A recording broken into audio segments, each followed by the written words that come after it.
In this video, we will learn about Excel formula basics. Before I take you to the beautiful world of Excel formulas, it is important to understand how formula works and what are its building blocks. Let's get started with what constitutes an Excel formula. Excel formulas are what make a spreadsheet a spreadsheet. This forms the backbone of all the analysis that can be done in Excel. So to start learning formulas, it is imperative that we understand how it is built and what are its constituents. So let me type these three numbers here, 10, 20, 30. Now let me show you very basic things that can be used within a formula. A formula would always start with an equal to sign. So whenever you have an equal to sign, it would indicate that now you would be using a formula. If you do not have it, Excel would not recognize it as a formula. A very simple thing that can be a part of formula is a value. So for example, here if I type equal to 10 and hit enter, this becomes the value of C1. So now it is, again, you would say, why do I need to put an equal to before a 10? I can simply do it, but I am showing you that this is one of the constituents that can be used in a formula. Similarly, another constituent could be text. So for example, if I type my name in double quotes and hit enter, then this name is entered. So you can see that text can also be used as a constituent. The third constituent could be a cell reference, and a very simple example of it would be equal to A1. And as soon as I hit enter, you can see that in C1 I have the value in A1. If I change this value, if I write my name here, this value would change as well. So you can use a cell reference. And the last thing that you can use is an operator. So for example, here I type equal to A1 plus A2 and I hit enter, and Excel has done this calculation for me, and here this plus sign is the operator, and there are multiple operators in Excel formulas. So I can, for example, use equal to A1 minus A2. Similarly, I can use other operators. So let's see what are the operators that can be used in Excel formulas. Here I have a list of operators that can be used in Excel formulas along with their description. Some are really simple that you use in daily life, such as addition, subtraction, multiplication, division. Exponentiation is something where you can see 10 to the power 2 or 2 to the power 4. Concatenation is something that would join two numbers or text, equal to, greater than, less than, greater than equal to, less than equal to, and not equal to. So these are the operators. Now let me show you how each of these works. So for example, I have these numbers here, 10, 20, and 30. Now let me show you how each of these works. So in addition, it is really simple, 10 plus 20, and I'm using the cell references here. 10 plus 20 is equal to 30. Similarly, subtraction again, 10 minus 20 is minus 10. In the same fashion, multiplication and division, if you multiply these two numbers, then you get 200, and if you divide 10 by 20, then you get 0.5. Now in case of exponentiation, let me write a smaller number here. I have written 2, and I would say 10 raised to the power 2. And as soon as I hit enter, you can see it says 100. Similarly, I can also use values instead of cell references. This is an important one, which is concatenation. In concatenation, you use this sign ampersand. So you use your keyboard to type ampersand, and you choose the other cell. And when you do this, what it will do, it will join these two values, or these could be text. So it would become 1020, and if I hit enter, you can see it has become 1020. Similarly, you can join two names as well. So for example, I have my name and surname here, and if I want to join these two cells, then I would say this ampersand this, and now when I hit enter, it joins my name. You can see that I have Sumit Bansal without any space. If you want to introduce a space, a good trick would be just use a space here and again use ampersand. So what I'm saying is Sumit ampersand a space ampersand Bansal, and now when I hit enter, it gives me my name with a proper space in between the name and surname. So this is how you can use concatenate. Equal to is a function that would return a logical value. So for example, if I say 10 is equal to 20, which I know is false, and now when I hit enter, it gives me false because this is not correct. But in case I have 10 here, then this would give me true. Let me control Z and go back. Similarly, I have this option greater than. Again, I would go here and I would say 10 is greater than 20, which is again false, so I get a false. Similarly, it has less than 10 is less than 20, which is true, so it returns a true. Now I also have this option of greater than equal to. So for example, let me have this value 10.1 here. Now if I use this formula, this value is, or maybe not d1, this value d5 is greater than equal to 10, and I hit enter and it says true.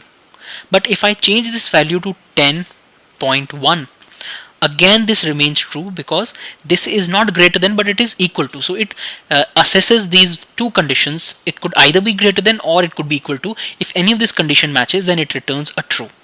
Let me control Z to go back. Similarly, we have less than equal to, so I would hit D1 is less than or equal to this value, and again this is true. If I change this to 9.9, then it becomes false because now 10 is greater than and not less than. And in the end we have not equal to. Not equal to, as the name suggests, would just compare two values. If they are not equal, then it would give you a true, else it would give you a false. So for example, if I compare 10 is not equal to 9.9 and I hit enter, you can see that this gives me true. Suppose if I go to this cell and I create a formula 10 multiplied by 2 plus 20 divided by 2 multiplied by 10.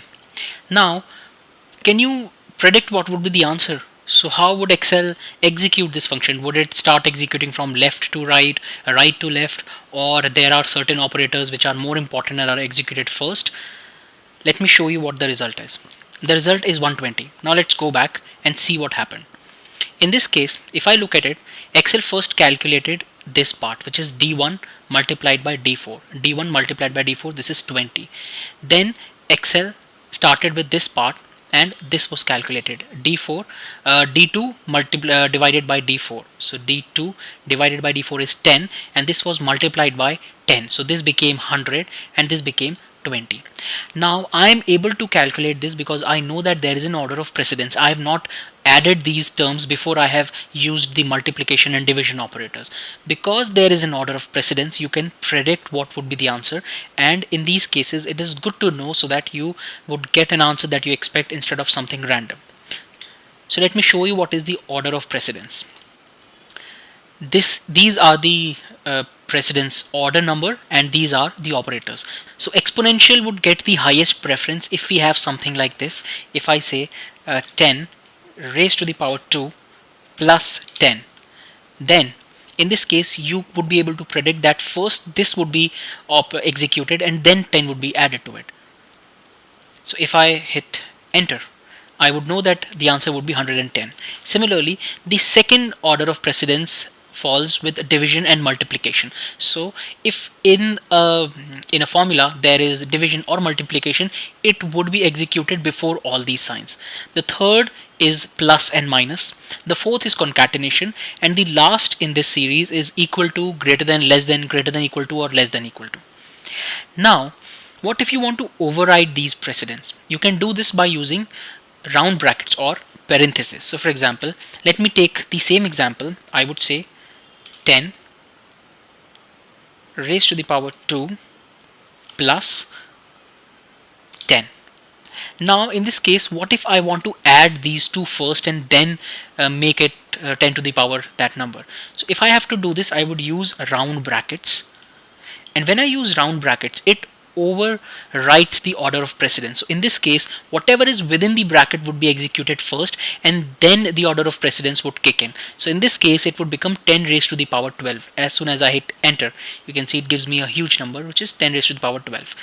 Similarly, if you have a huge formula, you can absolutely forget this order of precedence and only use parentheses to make sure that something that you need to be executed first is actually executed first because it is in round brackets. So this is one way to completely forget about it, but anyways, it is a good idea to know this order of precedence so that it gives you the answer that you expect. Now there are two ways you can insert a formula in an Excel worksheet. So for example, let me say I want to insert an average formula here in this cell. One of the ways is to go to the formula tab, and within this tab you have this option insert function. You can also use the keyboard shortcut Shift F3, and as soon as you click Shift F3 you can see that Excel automatically inserts an equal to sign, because it now knows that you are going to insert a formula, and you can search for the formula. So if you are new to Excel and you do not know the formula that you want to use to find the average, then you can simply type the word average here and click on go. And as soon as you click on go, you can see that this would give you a list of functions that can do this work for you, so they can average it for you. Now it may not always be very accurate, it may give you a list of all these functions and you may have to scroll down and see what you want, but you would have these lines here that can help you guide in choosing the right function. So in this case I want to choose average. I would click on it, average, and I would click on OK, and as soon as I do it, it inserts this function and opens the function arguments dialog box. This is the dialog box where I would insert the argument. So if there is a function, it would always have a couple of arguments. It could be either a single argument, it could be more than one arguments, or there could be functions which do not take any argument, such as a today function that would simply give you the date, or now function that would give you the date and time. So average actually has a couple of arguments in it.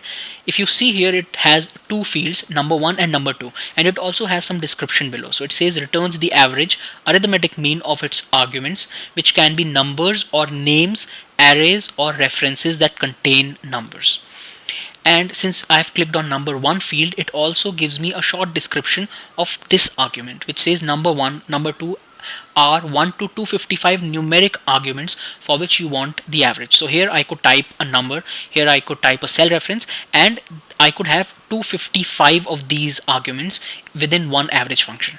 And as soon as I type something here, so for example I type 10 here, it would also give me the formula result. Since I only have one argument as of now, the average is 10, but if I go and type 20 here, you can see that the formula result changes to 15. If you're not even able to use the function properly after this window, you can also go to the help on this function. So if you click on it, you would see that Excel opens the help for you. If you're using 2010, then the window might look different, but again the help would open. So this is one way, and Microsoft Help is probably the best place to learn about Microsoft Excel functions. It may go a bit in detail, but again I would reiterate, this is the best place to learn about Excel functions. Now when I click OK, I would have the result, and if you look at the formula bar, I have the entire formula along with the arguments. Now this is one way, but this is not the most efficient way, and people who have been using Excel would agree that the most efficient way would be to simply type equal to and start typing the name of the function. So let me show you what happens as soon as I start typing. As soon as I type A, I have this list of functions, this entire list of functions, and I can choose what function I want because all these start with A. But if I know I want to use the average function, I would continue typing. I would type V, and as soon as I type V, it would give me the name of all the functions that start with A and V. And let me type average, and as soon as I continue to type, it would give me filter this list and only give me those functions that start with these alphabets.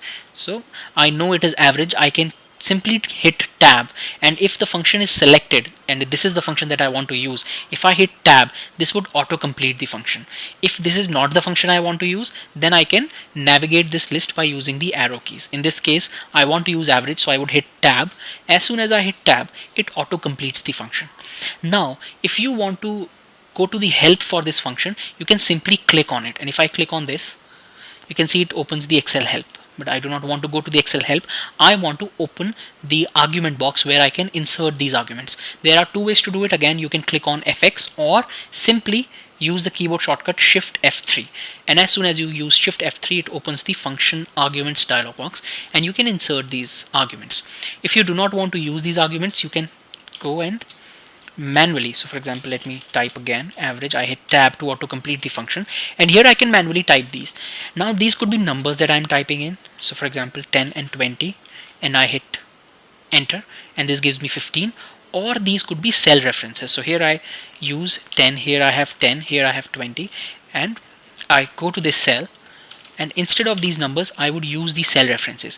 So to use the cell references, I could manually select one by one. I have D1 comma D2, and I close the bracket and hit enter. It gives me the right result. or I can simply select it at one go, and it says D1 is to D2, and it would consider this entire range. And now when I close the bracket and hit enter, it gives me the same answer again. In this case, I had these cell references in this sheet only, but you can have it in a different sheet as well. So for example, here I have another sheet and I have these numbers 10, 20 and 30. Now if I again go back to the function, type average, hit tab to autocomplete the function, and here instead of selecting these, I can also go to the another sheet and select these functions. So for example, I can select these three, and you can see here in formula bar, can drag this down. You can see here in formula bar, it has this entire reference. It says sheet 3 exclamation mark C3 is to C5. So this is the convention that Excel follows when you are referencing other sheets. And now I would close the tab and hit enter, and it gives me the right result because it is averaging 10, 20 and 30. So this is how you can use references in an Excel formula. You can either use values, you can use text, you can use references. If you have a formula in Excel, you can edit it by going to the formula bar. So here, as soon as you select the cell, you would see the formula in the formula bar, and when you select the formula, you would see if there are any references that would get highlighted in different colors. In this case, I only had one reference, so it is using blue color, but if you have multiple references, then Excel would use multiple colors. So the easiest way is to just go to the formula bar and edit this formula. You can also go to this cell directly and double click, and as soon as you double click, it enters into the edit mode. You can also enter into the edit mode by pressing F2, and as soon as you press F2, you see now you can edit this formula. So these are the ways you can change a formula or edit it or modify it. If you're learning about Excel formulas, to know about referencing, cell referencing is really important. There are three ways you can reference a cell, and in terms of Excel, these are called absolute referencing, relative referencing and mixed referencing. Let me show you what this means. So for example, a very simple example is, if I go to this cell and I press equal to and I click on A1 and I hit enter, then this is a simple example of relative cell referencing, where if I drag this down, you can see that the cell references changes and it is now relative to the row it is in and the column it is in. So for example, here this refers to A1, this cell refers to A2, this cell refers to A3, and so on. This cell refers to A10. If I copy this formula, if I control C, go here and copy this formula, this cell would refer to A18. Similarly, if I go to the right and I go here and I press control V, this cell would refer to F1. The reason being that this was referring to a cell which was 2 cell left to it. Similarly, this is again referring to a cell which is 2 cell left to it. So this is called relative cell referencing, when your cell reference changes in relation to where your position of the cell is. Now let me clean this. Let me show you an example of absolute cell referencing. And absolute cell referencing means that it will not change no matter where you put it. And to do that, a simple convention is you use a dollar sign. And here I would put dollar sign. Dollar sign would mean that if it is in front of the column alphabet, which is A, it would mean that this column number would not change if you copy this reference. Similarly, if it is in front of the row number, then it means that this row number would not change no matter where you put it. So for example, now let me click enter. I copy this and I paste it somewhere here. Again, if I go and put it into edit mode by clicking F2, you can see it still refers to A1. No matter where you put it in this, it would still refer to A1. So this is absolute cell referencing, where no matter where you put it, it would still refer to the same location to which it referred originally. An important trick here is that if you go and click on the cell reference, you can change these by clicking F4. So now if I hit F4, you can see that the dollar sign in front of A goes away. Similarly, the dollar sign in front of 1 would go away if I press again. If I press F4 again, and now it is in front of A. And now if I press it for the third time, it becomes a relative cell reference. Now what you just saw, a dollar sign in front of A but not in front of 1, or the vice versa, a dollar sign in front of 1 but not in front of A, that is called a mixed reference. So now that we have understood relative cell reference and absolute cell reference, let's go and understand mixed cell reference. Here I have some data set, and say I want to do a simple thing. I want to divide all these numbers by 100 and put these here, and I want to divide all these numbers by 1000 and put these numbers here. So to do that, I would select 10, divide this by 100, and I would hit enter. It gives me the right result, which is 0.1. But now if I drag this down, it gives me the wrong result. And I'm sure you would have identified by now that if I check this, since this was not an absolute cell reference, it dragged this down. So now when I put it down, it had shifted by one row here and by one row here, but I do not want this value to shift. I only want this value to shift. So I would do a simple thing. I would make this absolute, and to do that I would hit F4 once. And now when I drag this down, you can see that it works perfectly. This is 0.1, it is supposed to be 0.1, 0.2, 0.3, so these are the right results. But what happens when I drag this to the right? It gives me 1. But I should be getting 0.1 because 100 divided by 1000 is 0.1. The reason being that now when I made the denominator absolute, no matter where I drag this, it would always be referring to this cell only, and this is not what I want. I want that while I drag this down, it should refer to this cell, but when I go to the right, it should refer to this cell, which means that I want to make it partially absolute, or what they call mixed reference. So to do that, I would simply go here, and if you check this, I want this to move across columns, but I do not want it to move across rows, which means that I would want a dollar sign in front of the row number, but not before the column number. So I would hit F4, and I have what I want now. I would hit enter. Now if I drag this down, it gives me the right result, and now if I drag this to the right, it gives me the right result as well. I can again simply drag this down. Now if you go to any of these cells, you would see that now it refers to the right cell references. You can drag this again to the right. I do not have the data, so it gives me an error, but you can see that it would shift based on these. But if you drag this value down, it would still keep on referring to this value, which means that you have fixed the row number but you have not fixed the column number. So this is called mixed referencing. Now these are very important in formulas. You may have a huge data set and you want to create a cell reference, and if you, as soon as you drag this down, it can completely jeopardize if you do not know how to work with absolute, relative, or mixed cell references. Now as you go forward in this course and learn about a lot of formulas, you would notice that in some cases you have to create really huge formulas which are really complicated, and it may become a bit tedious if it returns an error. So for example, you might not be able to identify where is the error. You may have to revisit the entire formula. Excel has some features that can make it easy for you. So for example, let me type a very simple formula. As of now I'm using a very simple formula because you have not gone through this course, but you can have any formula here and this trick would work. So I would use sum and I would add these two, plus I would use sum again, add these two, and then let's use average and add these three. Now when I hit enter, this gives me the result as 160.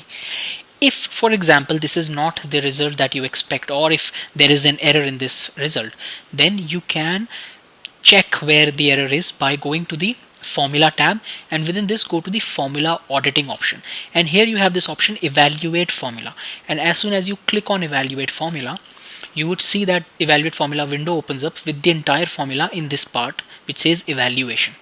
Now click on this button once and it would give you the result of the first part of your formula. When you click on evaluate twice, it gives you the result of the second part, and similarly when you click on it and again keep on clicking on it, it would keep on doing these operations for you, and you would see that this is the result. And now again if I click evaluate, this is the final result. Now for example, there is an error, and let me purposely introduce an error. Let me purposely introduce the error. Here is only. So I would say I want to divide this number by 0. Now I know if I divide any number by 0, it would give me an error. So here is the error. I know it, but imagine that if this is a huge formula and you want to identify where the error is, go to evaluate formula, this opens the evaluate formula dialog box and hit evaluate. And as you are doing it, you would notice that at some point of time it would say division, and you would be able to identify that this is the step where you have the error. So you would know that the first two steps are working fine, but the third step is something where you have the division error. Let me control Z and go back to the original formula. Now there is another way of debugging formulas, and this is the way that I prefer, because using this you can really go granular. So for example, you have this entire formula. If you just want to see the result of this part, then select it using your mouse or by using the F2 key and then using the arrow keys, and press F9.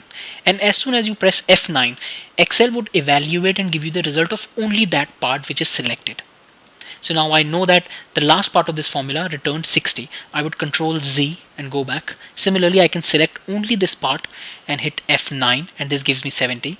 Let me control Z and go back. I can select parts of it. So I would select this entire part, these two parts, and I press F9, and this gives me the result.